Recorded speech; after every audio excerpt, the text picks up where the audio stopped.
Hi everyone, I'm Catherine, the artist behind Bigelow Fine Arts. Today is my 100th video this year. I restarted this channel again in January after a long hiatus. I wanted to celebrate this milestone with a free coloring page and a color along for that page. So make sure you head down to the show notes for the link on Patreon and grab your page to color along with me. The download is for personal use and free, but if you want to support me on Patreon, that would be so awesome. Go ahead and hit that subscribe button if you haven't already. That is the best and cheapest way to support me, and you get to join in and color along with me. Onto this page, I have two different versions, so make sure you understand the difference between the two. The file with gray in the title is for light gray lines, while the other version is regular black line art. I also printed on two different paper types. The papers I'm using are both mixed media and are relatively cheap papers. I wanted to give an idea of options and how pencils react to the types of paper, although I'm not sure the camera will pick up on the differences. I'm using a Dick Blick branded paper and a Cachet by Dowler Ronnie. The Blick paper is smooth and has a slightly cream-colored tone, while the Cachet paper is rougher with a white tone. Both have been presenting challenges as they are unlike the smooth paper in the adult coloring books, so neither is a good substitute for that. I'm going to go through and color up the black line art with descriptions, but have a speed coloring of the gray line art and show both at the end with a good close-up if I remember. I'll highlight the differences the papers and lines make. I'm starting with a base layer of light green over the entire leaf, and right away the Cachet paper is very toothy and hard to fill in. I end up keeping a very sharp point to try to fill in the tooth better. I come in with a Dick Blick brand pencil, the dark green, and use that along the ribs to begin blocking in shadows and basic shaping. I'm not sure I'm a fan of the pencil. It holds a good point, was a really good price, but doesn't work well with either of these papers.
I move on to my dark sepia to add in a layer to the shadows to help fill in the tooth of the paper as well as to get the shadows darker. As I work my way through the leaf, I add in a couple of extra vein lines. There's nothing wrong with adding in extra elements or even just combining things. I'm showing how to add in an element with the tiny vein lines at the tip of the leaf. Be brave. It can always be printed again.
I add in grass green over the shadows and feather out the color even further out to help get a smoother blend.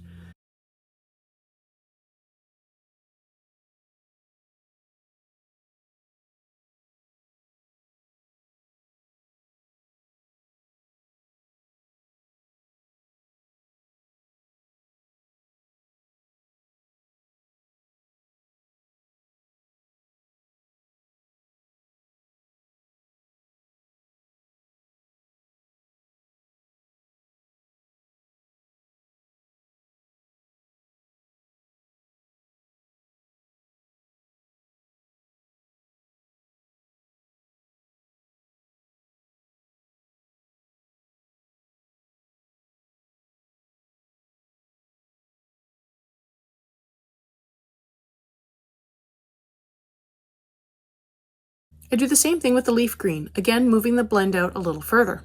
I still want to be able to see some of the light green peeking out in the highlight areas, but I want to make sure that I'm getting a smooth blend and filling in this rather toothy paper.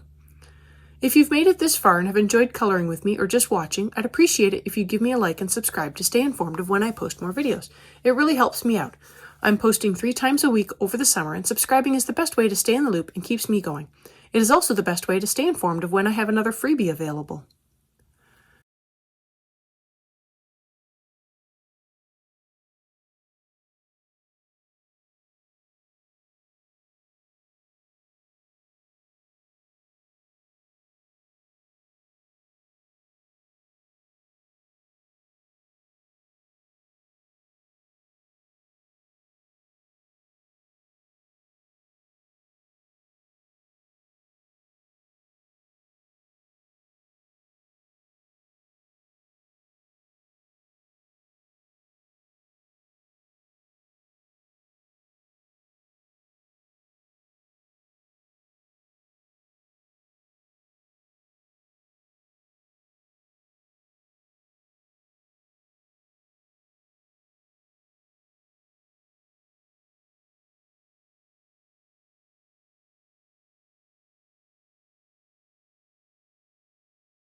I come back in with a dark sepia and work up the shadows again. I want to get that contrast up more, and I'm still trying to fill in the paper. I don't think I will use this paper again for colored pencil work.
I'm coming in with permanent green and blending the shadows together and moving out the green just a little more towards that light green highlight.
I come back in with the light green and cover most of the leaf.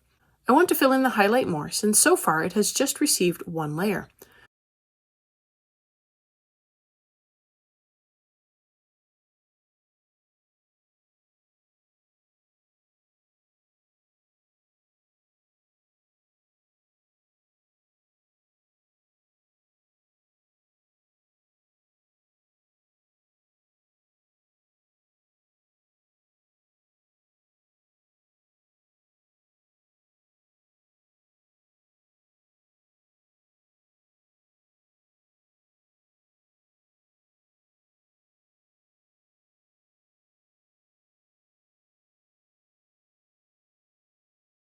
I add in some May green to the shadow areas, trying to help blend things together and still trying to fill in the tooth of the paper. I'm going to regret using this paper, I can just tell.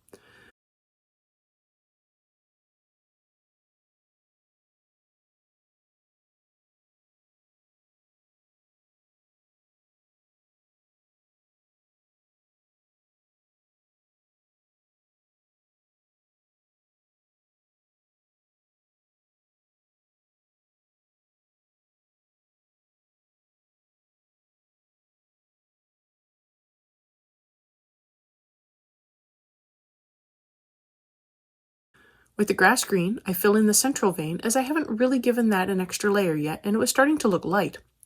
A little too light. I also go through and add in more layers around the shadow areas.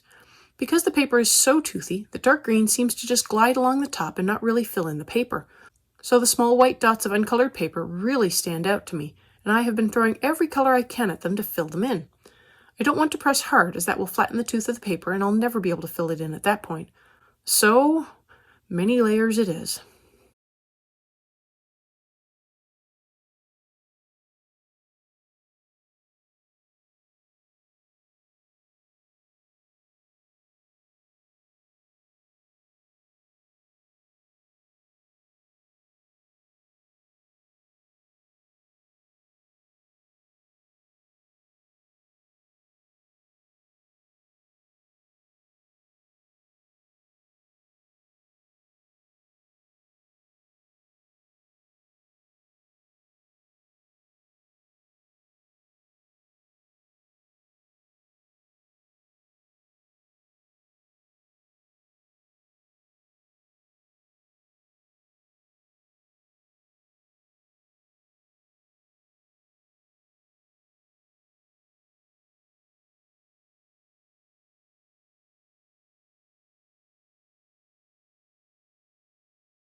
With a sharp dark green, I try to fill in the little dots of the paper while also making sure the shadows are dark and at what I feel to be a good contrast.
I do the same with the pine green, more in the hopes that the harder polychromos will fill in the paper better than the softer dark green. But alas, it had nothing to do with the pencil and more to do with the paper.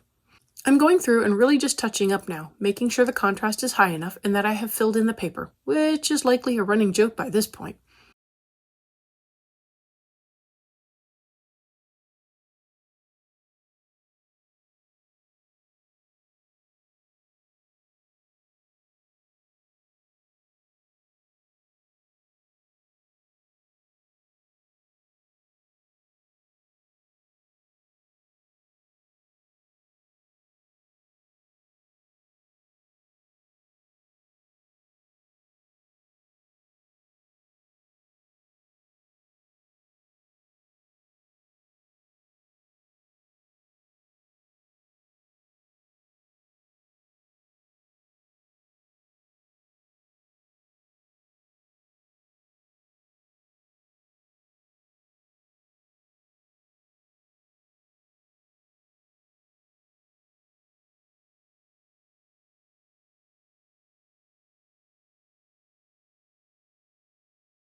I touch up the blending and transitions with some leaf green.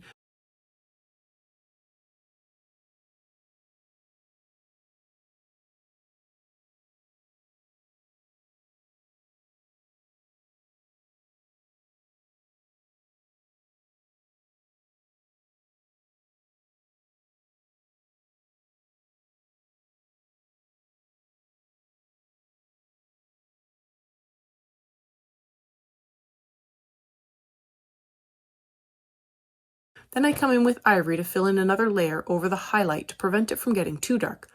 I also wanted to try pressing harder with ivory to see if a little burnishing might help, and nope, it didn't.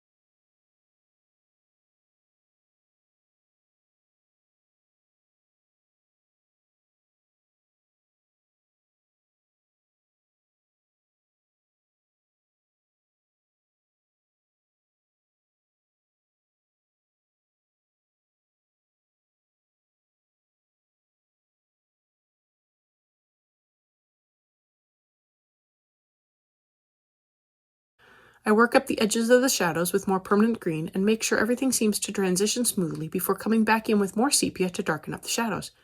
I want to make sure they are dark right up against the vein lines and fade out from there. The leaf should appear to pillow up and cast a shadow towards the vein.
A final touch-up with some grass green, and this leaf is about as finished as I think I can get it on this paper.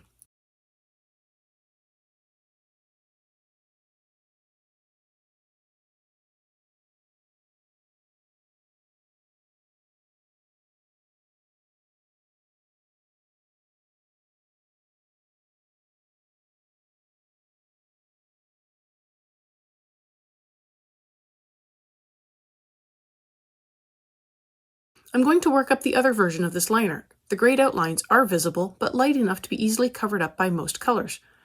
The point is to give a more painterly feel to the art and less of a line art look. Some people enjoy having the lines but not seeing them. So this is available to anyone who likes the guides but feels like they get in the way at the end.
Thanks for joining in with me on my 100th video today. Let me know below or on social media if you downloaded the free coloring page and if you colored along. I'd love to know how you did.